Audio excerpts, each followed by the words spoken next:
ये कहानी है इकबाल की।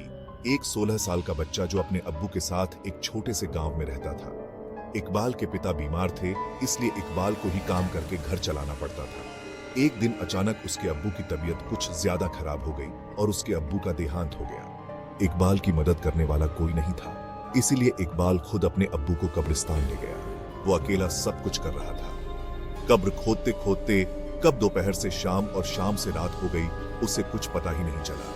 जब वो अपने अब्बू को दफना के कब्रिस्तान के गेट की तरफ बराच रहा था, तब काफी रात हो चुकी थी। हवा भी तेज चलने लगा था। अचानक इकबाल को किसी ने पीछे से आवाज दिया, इक्कू। जब उसने पीछे मुड़कर देखा तो कोई नजर नहीं आया। सिर्फ इकबाल के अब्बू उसे इक्कू कह के बुलाते थे, इसलिए इकबाल ने सोचा शायद उसके अब्बू उसे पुकार रहे हैं। पर जब इकबाल ने जोर जोर से अब्बू अब्बू कहकर पुकारा, फिर भी कोई जवाब नहीं आया। तब वो डर गया और जल्दी जल्दी गेट की ओर बढ़ने लगा। लेकिन जैसे ही इकबाल गेट के नजदीक पहुंचा, अचानक गेट बंद हो गई। वो एकदम से घबरा गया। कब्रिस्तान की दीवारें और गेट इतनी ऊंची थी कि वो उसे किसी भी तरह पार नहीं कर सकता था। कब्रिस्तान की एक और गेट थी जो कि पीछे की तरफ थी, लेकिन उस गेट तक जाने के लिए इकबाल को वापस कब्रिस्तान के बीच से होकर जाना पड़ता। किसी तरह हिम्मत जुटाकर उसने दूसरे गेट तक जाने का फैसला किया। वो सुनसान कब्रिस्तान के बीच से जा ही रहा था कि अचानक उसे दूर एक आदमी खड़ा हुआ दिखाई दिया। वो उस आदमी के पास गया और पूछा, कौन हो तुम? उस आदमी ने कोई जवाब नहीं दिया। इकबाल फिर से उसे पूछने ही वाला था कि उस आदमी का सिर अचानक से पीछे घूम गया। उसका दोनों आंखें लाल था और इकबाल को गुस्से से देख रहा था।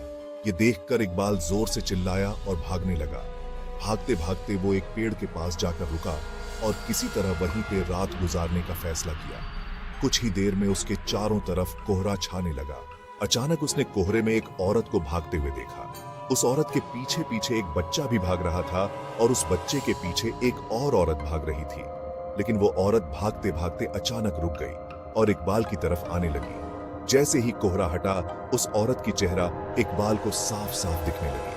उस औरत को देखकर इकबाल के रोंगटे खड़े हो गए, मानो जैसे कि वो औरत सालों से उस कब्रिस्तान में दफन हो। वो औरत इकबाल के करीब आ रही थी और इकबाल धीरे धीरे पीछे हट रहा था। अचानक इकबाल का पैर फिसला और वो एक कब्र में जा गिरा। कब्र इतना गहरा था कि वो वहां से निकल भी नहीं पा रहा था।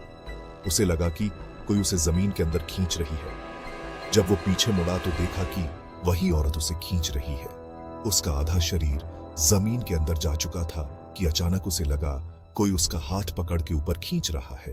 वो जैसे ही ऊपर आया, सीधा कब्रिस्तान के बाहर भागते हुए चला गया। उसे समझ आ गया था कि उसे ऊपर खींचने वाला उसके अब्बू ही था।